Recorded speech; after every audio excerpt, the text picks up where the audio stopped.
CMMS Radio talks about all things CMMS, computerized maintenance management software, focused on maintenance management. It's the people, the process, and the culture that make your CMMS journey a success.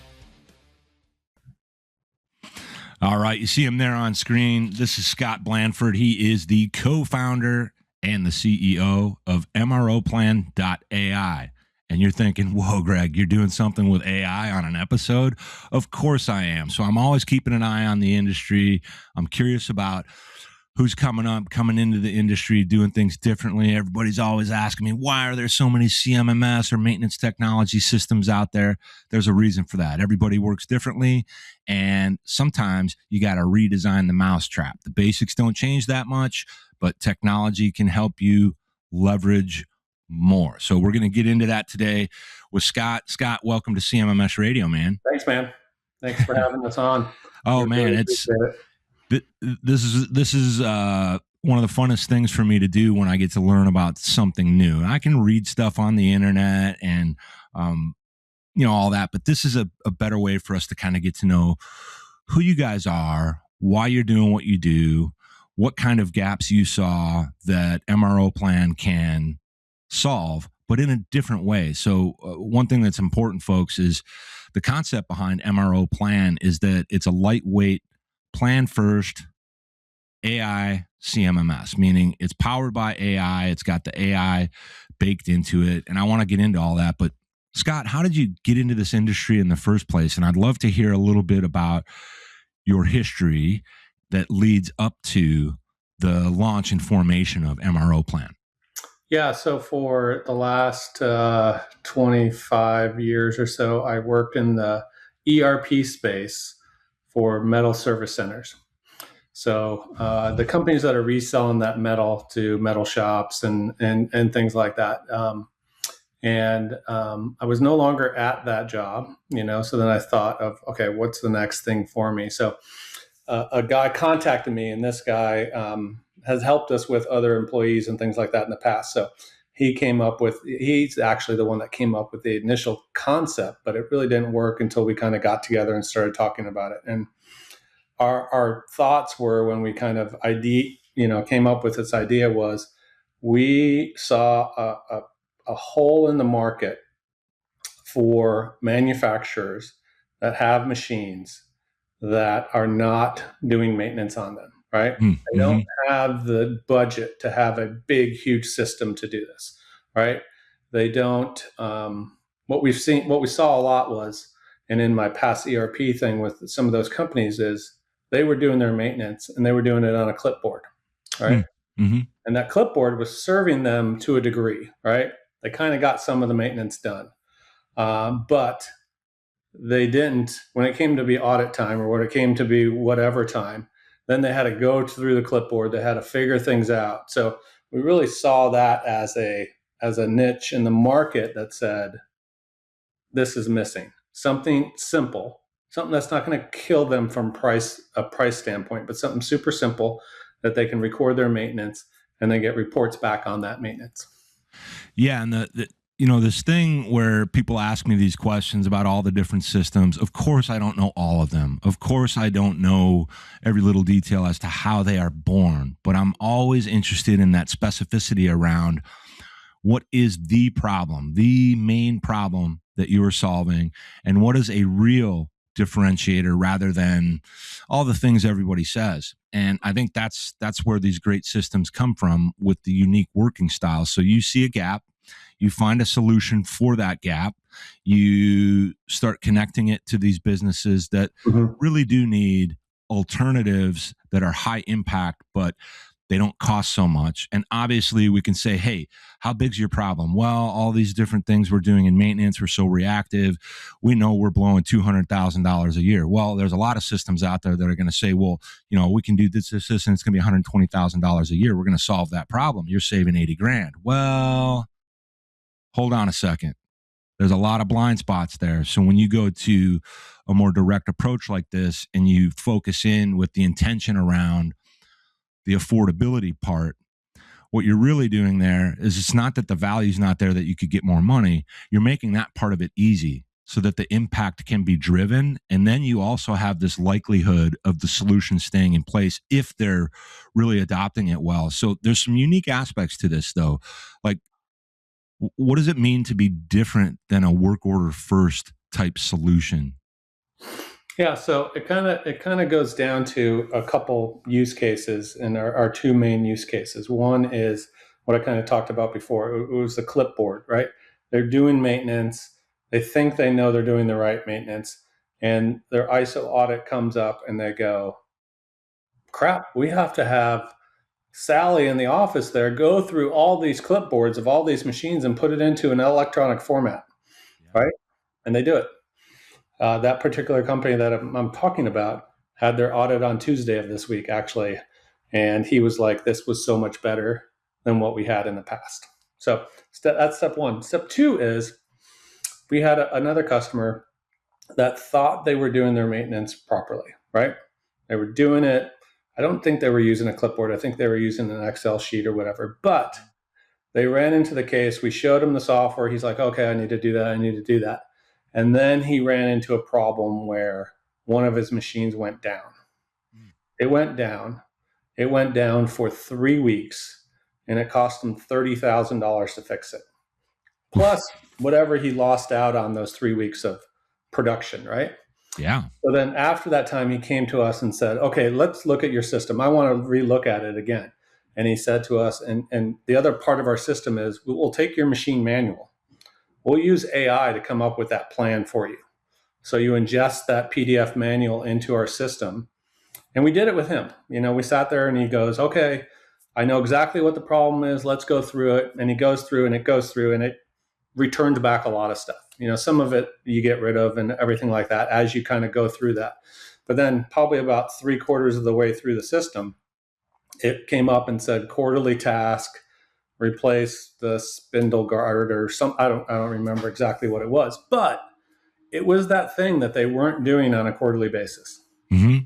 So he goes, if I would have had your software, I wouldn't have lost this machine for 3 weeks. I wouldn't have had to pay $30,000 to fix it because the guy that repaired it said, oh yeah, you're supposed to be cleaning this thing.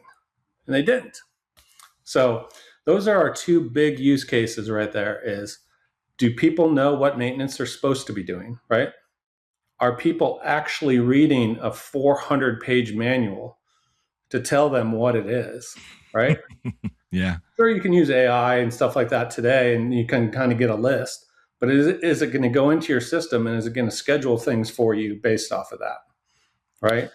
And is it going to prompt people to say, you missed this quarterly thing? What's going on? So, and then the other thing is, the whole, the reporting back for an audit or for things like that. As you do these tasks, they're all kind of completed in our system. Well, and those audits, whether they are from, an external governance body, whatever it might be, you must, I think everyone must have internal audits for these things, because the technology is only going to be as good as the behaviors. And then what I'm curious about, when you ingest these, I call them OEM specs on maintenance. So they're going to tend to be based on time intervals. And then does the system do things around helping each unique organization that's using it dial that in and maybe move away from OEM spec to create their own version of those PM schedules? Because I think we either know, or when we finally discover it, we realize we knew, oh yeah, that makes sense. Where I'll use the simple thing we all use as a car. And the reason we all talk about that, folks, is because most people understand that you have a car, you got to do some maintenance. If you don't do that maintenance, the engine blows up, costs you a bunch of money. Basic elementary example of how this works. However, that 3,000 miles, 6,000 miles, 7,000 miles oil change, it's not what you think. Depends how you're using that thing or vehicle or machine. It depends on how it actually works in the specific environments where you're at. So people will ultimately want to move away from OEM schedules to their own real-time what's happening in the environment schedule. So does do your clients have that flexibility as they learn to say, hey, now we're going to start to optimize this from a scheduling perspective, and then what that can potentially lead to is on our PMs specifically, can we start to glean information to optimize the PMs, meaning PM might be a few too many. So optimization is necessary, so you're doing the right work and it's the best use of your time as an organization, not just to prevent that 3-week downtime event, which is 3 weeks downtime in any scenario is completely unacceptable, disruptive, and way more costly than most orgs can put their finger on. They don't have visibility to all those things, so they can change it, adjust it. How does the AI itself work? Does it have a framework upon which it runs so that it doesn't run amok and start hallucinating and all that nonsense? So what we do is we kind of take that the manual, turn it all into text, and then we use that and we kind of run it through the AI engine a couple times and do some sanitation with it as well too, so it doesn't get those hallucinations. But certainly, then it comes back with that list, right? So it comes back with a list to the user, and certainly there will be things that are a little wonky. It's just the way that it is, right? But it's up to that user to go through that list, one thing at a time. It pops up and says, you need to do this daily. Tells them exactly what the thing should be, verbatim out of the manual. Says what the tolerances need to be as well too, right? So if you have to do something, you have to tighten a screw to a certain specification, tells you that as well too in there.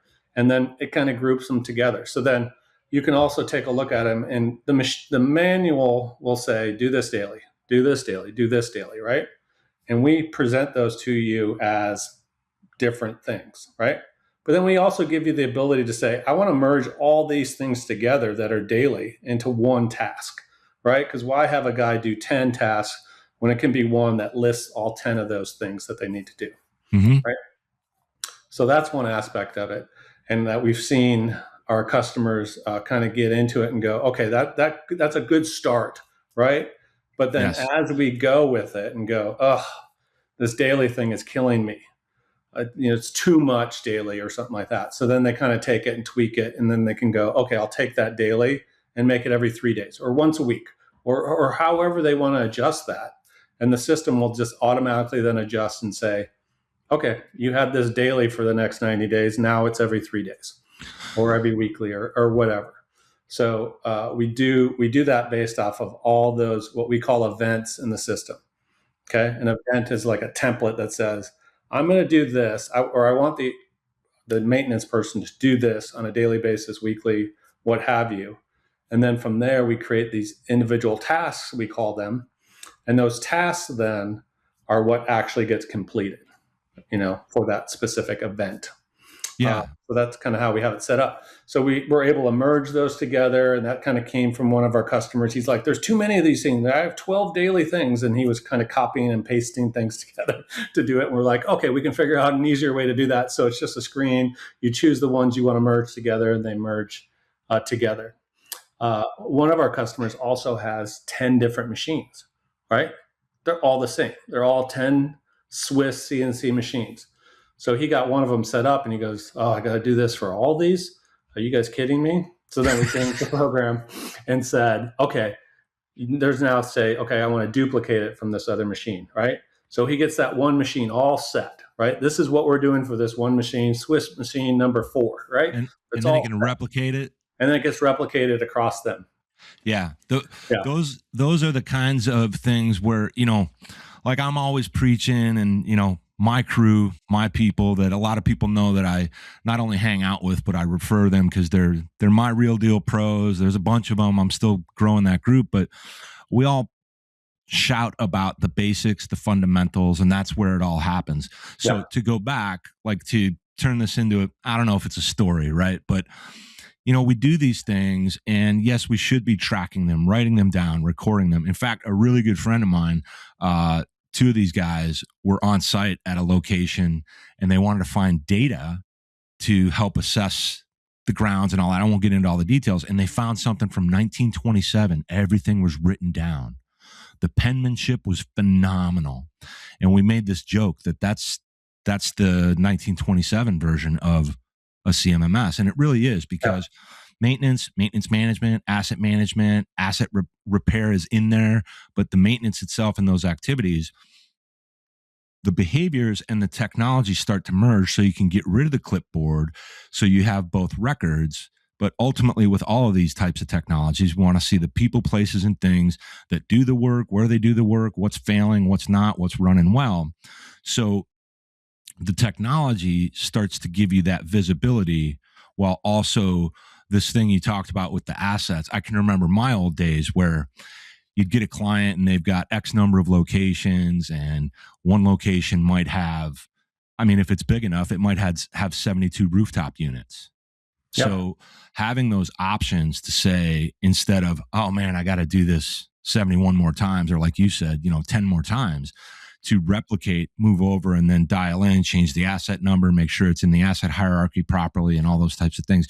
Are you saying that your AI powered solution is going to help and assist with that, and say, hey, here's this or that? Now, so I'm going beyond replication, and now will it start to recognize what you're doing and offer suggestions for how you can improve your processes, or is that still a to be developed aspect That's a to be developed type of situation, but it is in our roadmap. Of course. We're brand new, as you know, and stuff like that, and we're just getting our feet wet in the market.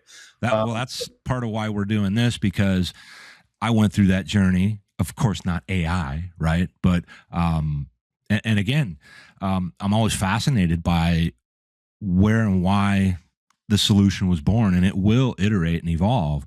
But there's something else I wanted to point out for everybody. You're very, very focused on SMB, and we might say the little guys, and we don't mean that in a derogatory way, because everyone was that at one time. I mean, most of the time, right? And we get like the small jobber shops, and we get the 10 machines, and like one person that's both an operator and a maintenance person, and all that. So it's really important that they get solutions that they can afford, that are effective and impactful, and that can improve their operations. And I think it's all about keeping things simple, but using the technology to improve what you already do. And I think that's what you guys are going for. What about with the solution? Can a client that uses MROplan use the solution with their outside, say, vendors and contractors that come on site to do work? Yep. Yeah. So they could put that person in as a user. We don't charge by the user in our system. We charge that's by the nice. machine. Okay. So we charge by the machine. So yeah, so you could set up that person that's an outside maintenance person or whatever, and he knows that he's doing maintenance for you on a contract, right? Mm-hmm. And he could get a log into your system, and he could then get reminders, or he can come in and do the maintenance, put his notes into the system, take the pictures and everything like that. It's not an app he needs to download or anything like that. It's just a application that runs on the web. He can do it on his phone. He can do it on his tablet. He can do it on his computer. But, our vision is the person who sets everything up does it on their computer. The people that execute it and the tasks and the things like that are doing it on a phone. Yeah. Taking pictures, doing things like that, and entering, I put in 2 quarts of oil, back to your motor oil auto example, right? The reason I don't get into describing systems that are much more specific is it's kind of not my purview, right? Like, I don't want to pretend unless I know what that piece of equipment is. So I personally try to be careful when I'm crossing into hey, there's other people that know this way better than me. Mm-hmm. I'm not a huge fan myself of kind of getting into that pretend. Yeah, I think I know what I'm talking about. I'd rather lean on some real deal pros out there, but this is for everything, the pulley systems, all these different things. And I just love that there's a simplicity to it, that you're focusing on the basics more so than all this crazy advanced complicated stuff. Yeah. I wonder though, and I know I got a point on that. Yeah. A little bit. So we did say we're licensed by the machine, right? And some people might think, oh, I got too many machines, that's going to cost me a lot of money. We do have kind of 2 tiers, and it's 1 tier right now, but we are going to have 2 tiers where we're going to have a very low cost tier that is basically, because we have a customer that says, I really need to do maintenance on my eye wash machine, right? It needs to get, it needs to be checked out. It needs to make sure that it's functional, that it has fluid in it, everything like that. He Yeah. goes, I would love it to be part of this system. So we're going to have something like that in the system as well, too, that for your forklift, for your eye wash machine, for those things that are kind of just, not these really expensive machines and things like that in the system. We haven't figured out exactly how we're going to price that and do it, but we will have it in there, and we'll probably have it in there within the next 6 months. So that is, nobody has something like that I've seen in the industry that's simple like that, and those reminders of, hey, that eye wash station, or shoot, even your printer, I guess you could put in there. That's the beauty. That's the beauty of staying in touch with your clients, especially the foundational ones. I'm a big believer in not just the customer feedback. Oh, this is great. Yeah, you should use this too. But more so, they're saying, hey, Scott, we're dealing with this and this, and we really want to use the solution for it, but it starts to become cost prohibitive. And instead of you saying, well, yeah, we can't do anything for you because that's our pricing model, you're saying, all right, this is not the first time I've heard this. They're telling me where it adds value for their organization. What can we do to figure out that part? And you'll experiment. It doesn't have to be set in stone in the early days, because you're going to iterate based on where things are happening, not based on your original vision. You can't decide your next customer and, go in there and tell them how to run their business, save maybe a few that need that guidance.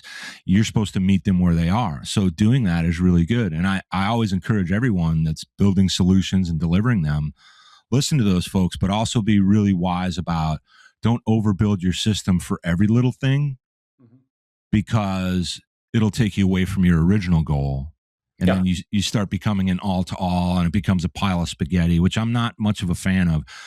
A lot of people don't understand how challenging it is to deliver software consistently. It's a major operation, just like their operation. You're shipping software. You're not shipping a widget. Yeah, exactly.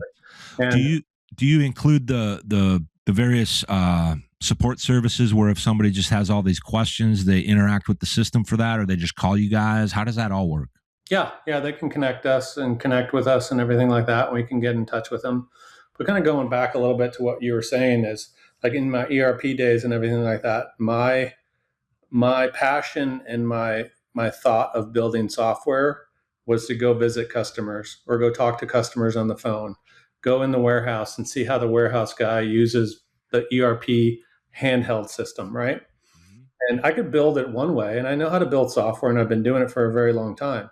But it makes no sense for me to build software that I would use, right? Or that I think I would use, So even in the early stages of MRO here, after we've made some changes, and some of the people have said, well, that seems weird. Why'd you do it that way? I go, yeah, you're right. That's wrong. And I think I have been able to, in my career, be able to say, no, that's wrong. The customer's right in here. Let's make a change. But I've also been of the thing, and this is a fine line that you have to toe, is, no, I'm sorry, that's not going to work for us. We're not going to put that in the software because it's so far out of left field that it makes no sense for us to put it in for one person. But when I talk to the person and they go, oh, and I go, that makes sense. And then I go to myself, oh, can I see that in lots of companies? And if I can, then I go, yep, that's a good idea, and I'll do it. If I can't, then I'll sit there and go, no, I don't think we're going to be able to add that. And the reality behind that is, if you did that for them, that one client, this is kind of weird, but I think this is pretty accurate. You're doing them and all of your other clients a disservice. Yeah. Mm-hmm. In the way that it's not a malicious thing. It's just, it creates those extra layers of distraction. And when you ship software, you have an extra thing to maintain that might not be a revenue driver across you and your org. And it becomes a complicated, unnecessary lift. So you're not saying, no, we're not going to do that because we don't like you. It's like, that's a great idea, but it's a little bit out of the purview of what the solution's designed for. And we have to be careful with that. We might be able to come up with a workaround, but that's where people push the limits of software, and sometimes they need something different where they have that pure customization option, and that's good for them, and in some cases they can build that using AI today and things like that. And if that's the road they want to go down, then that's the road they want to go down. But I don't want to get into a situation where we say yes to something that just is kind of taking the customer down the wrong road, right? Yeah. They've been doing things the wrong way for years. They don't want to change. And then, and if I can't help them change and go, okay, this is probably the right way to do it. I've seen how this is done in 30 other companies, right? And this is how they're doing it. And this could be more efficient for you. Some people are very receptive to that, want to change. And other people are like, they don't want to change. And I'm like, okay, then that's fine. If you want to keep going your way, I'm not going to make my software worse because we need to just sell a unit here. It's not worth it. Yeah. And I think a lot of companies can fall into that trap because there's money, there's opportunity, but then later on they find out, wow, we're having a real tough time with that particular kind of unique feature. Maybe you're going to build out some key and lock management aspect and you got 2 clients that use it. Now you got to start pushing that feature because maybe it's an add-on that people could buy, and it's not necessary at this point. And you don't want to worry about your competition. You want to worry about who and what you are and who you serve. And I'm pretty staunch on that. I know things need to scale. I know we need to go make a bunch of money. But if you're more focused like that, I think there is more value, and you start to know who and what you really are, who you really serve. I get really kind of, I don't know how to describe it, but it bugs me when companies out here serving the clients of industry that are doing maintenance, asset management, manufacturing, blah, blah, blah, all of it, right? Oil, gas, health, schools, universities, when the service providers are just not willing to be who and what they actually are. And again, I always come back to that specificity. It's also important that you've been in environments and done some of the work or spent time in these warehouses so that you better understand what's happening in each unique environment. It informs you to deliver and ship better product. And then the other thing I was going to ask you was how people can check it out and kind of put it to the test. Because when we were talking about this over the last couple of weeks, a lot of people kind of, trials are good, trials are bad, whatever. I think it's important that people have an opportunity to really put software to the test. And we were talking about it. And then John sent me some information this week about how people can try it. So I just want to, I guess you could call it a plug, whatever. But if you guys out there want to check out MRO Plan, go to MROplan, smush that all together.ai. And then you can use this code CMMSradio all smushed together. It'll get you a 10% discount if you end up buying, but you can get a 30-day trial, and it's a real trial. No obligation, no credit card, no nothing. So we're not asking you for a credit card, and then you're going to be like, oh, if I forget to cancel it, I'm going to get charged. Then I'm stuck for a year, and then a year comes up and you get charged again. I've played that role with a couple apps that I've had or my kids have bought, and things like that, and go, oh, I missed it. Well, we might as well keep it for another year. That's right. And then you go, I missed it again. Now we're 3 years down the road. We don't do that with this. You talk about all the apps and stuff that we just we don't think about it, or we don't care. It's a couple $100, and 8 years later you threw away a couple G's. Right. So we don't do that. So we want you to try to use it. We want you to ask questions and everything like that of the system. If you need help installing your manuals and running those through the system and running through a thing of it, get with us. We'll help you. Get started and get rolling in the system. And here's kind of a blunt, direct question, and I'm going to switch you into a different segment. It's kind of I'm going to put you in like a little bit of a torture chamber. We're going to go with like a radio ad, and then you're going to like switch us into the segment 2. Is that how you do it? No. It's I want to do what's called the fun question segment that first timers typically suffer through on CMMS Radio. But before that, so you're going to make me suffer, huh? No, it'll be fun. It's fun stuff. So, you guys aren't afraid to say no when it's not a fit, right? Nope. That's another thing that is, it's healthy, it's refreshing, and it's important because it's good for your organization and it's good for your customers, and it's good for your customers that it's not a fit for. So, our philosophy, and and my philosophy has been my whole career is customer first driven, right? We can't have a company without customers. I'm not looking for the mighty dollar. It's not going to drive us. The customer is going to drive us, and then the dollars will come from that. Yeah. Naturally, through the course of years of using our software and things like that, we're going to raise prices on people and things like that. But we're going to make sure that they're happy to pay us some additional money. And that's kind of what I did in my other stuff. They'd be like, oh, sure, that's no problem. We can give you a little bit more because you've helped our company with X, X, and X, right? Yeah, there's value, So real that's value behind it, right? Yeah. Nobody wants me to build this software and give it to them for free forever and, and things like that. They don't want that situation. They want a situation where we can have a partnership between people. We're helping them with their business for them to make money. And then they're helping us with our business to make money. So that's how we look at it, as that partnership.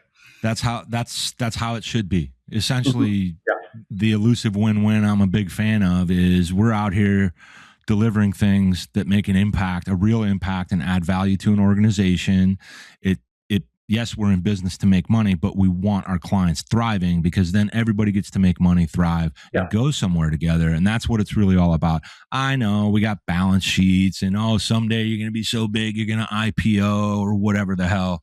But this is good stuff for me because I like learning about new systems. It brings me back to my old days doing the same kind of stuff. And I'm kind of rooting for everybody out here anyway, because if they're truly helping the industry, whatever pockets they own or dominate, this company over here and you guys over there and on like that, and especially like the little guys, SMB, man, that's the sweet spot for North America, if not the world, when it comes to getting all these types of things done, whatever we make, produce, and deliver. Yeah, and I don't know if other organizations are deliberately ignoring the SMB or they're trying to price out of the SMB, but our goal is really to help them out and to take the time to help out the SMB, right?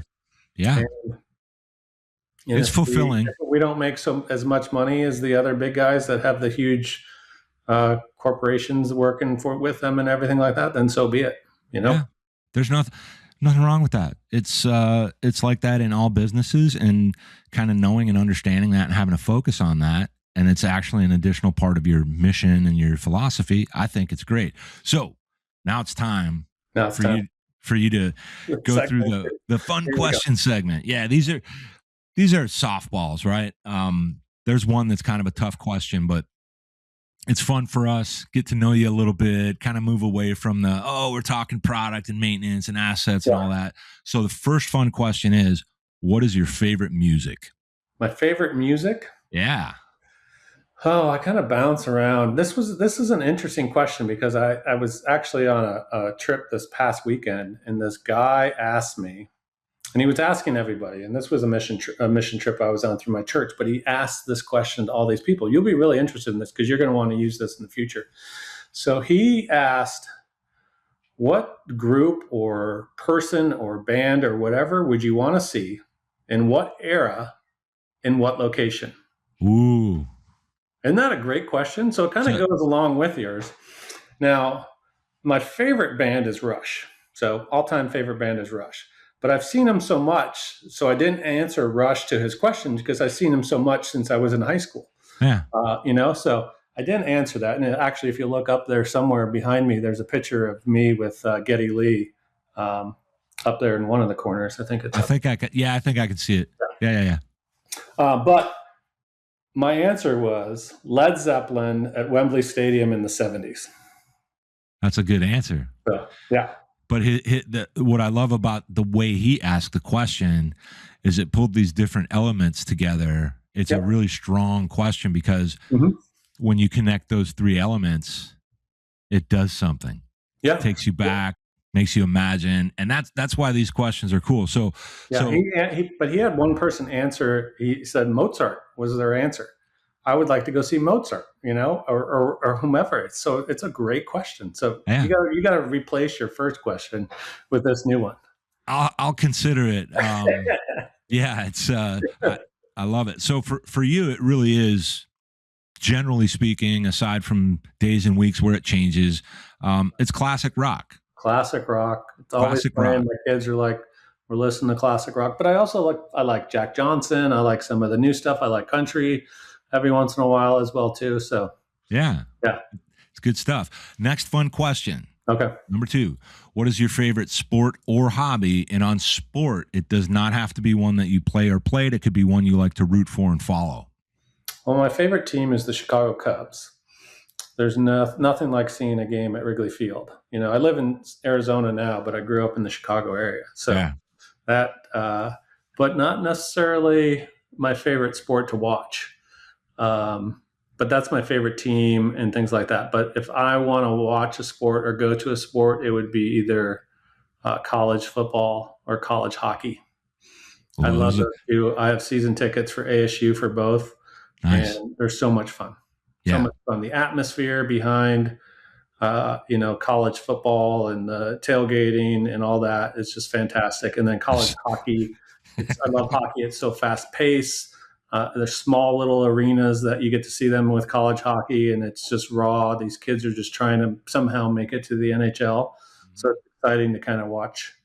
Not to mention it is ASU, so that's some serious ass tailgating. Yeah, it's pretty good. Yeah, pretty good. ASU's got a rep for, getting her done when it comes to partying and kind of letting loose, but that's cool. Here's the big one. Okay. Right?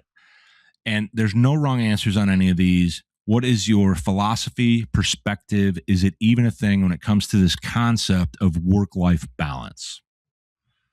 Work-life balance. So first of all, I'm a believer in Jesus Christ, and that's the most important thing in my life. And I don't do a very good job of this at all, but I need to be better at segregating my work life and my personal life. So building MRO plan and the hours that it's taken, and as we've built it, and I also kind of do some consulting and some other things along with that as we're kind of building this, I have kind of taken too much time on some work things and would like to spend more time. So in that aspect, I decided, since you can build things with AI quickly, I decided that I built a prayer and devotional app personally for myself. So far it's working out pretty good. And now I got like 20 people like it and using it, but it's never going to make money. It's never going to be that type of thing. I didn't do it for that. I kind of did it for myself. And then my wife was like, oh, I kind of like that. And then she's like, oh, can I tell this person about it? And I'm like, sure, whoever wants to use it. So and it's been better for the last kind of month of me being able to segment that work and personal and prayer life and spiritual life. Yeah. And the reason I say that's like the big one is everybody's got this unique perspective approach, and it's not about right or wrong, and it could inspire somebody. And again, just super fun questions. So first of all, Scott, I want to thank you for being here. Yeah, thank you, man. That was great. Yeah. And I want to remind everybody, look, I like checking out the software. I want you to check it out. I'm not telling you to buy it, but just a reminder, you can go to MROplan.ai. And if you do decide to buy, when you check out, just put in CMMSradio smushed together to save 10%. But, if you're looking for something, you want to check it out, you can do a trial. Podcast might get some support out of that. I really appreciate this. It took us a couple of weeks to get it kind of landed so we could schedule. So thanks for making time on a Friday. And awesome. That's it. You got the first one in the can. Awesome, man. It was great seeing you and hanging out with you. And it was an awesome experience for me. So I appreciate it. Yeah, you got it, man. Did you find this episode helpful? Please send us some feedback, suggest a topic, or ask a question. Reach out to CMMS Radio if you need a co-pilot on your CMMS project. Visit CMMSradio.com and use the What's on Your Mind link. Thank you for tuning in to CMMS Radio, your resource for all things CMMS, from selection to implementation, to help you make better choices, learn from industry experts, and have a successful CMMS journey.